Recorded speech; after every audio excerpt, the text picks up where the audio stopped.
May May 10th, Tuesday, 2022.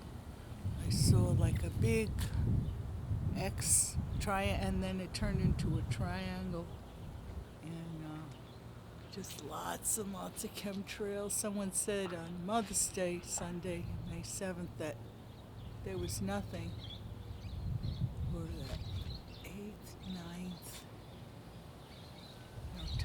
I don't even know what day it is anymore. It's just so chemtrailed. I mean, look at this, just this disgustingness.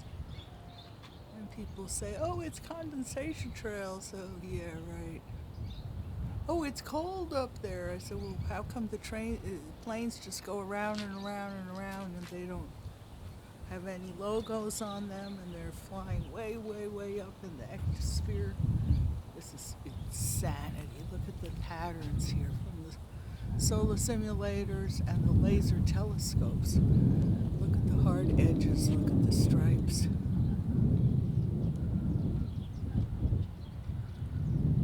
This is ridiculous.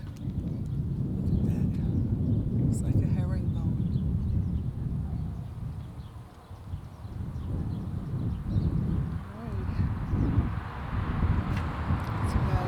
Today. Okay. Speak to you later.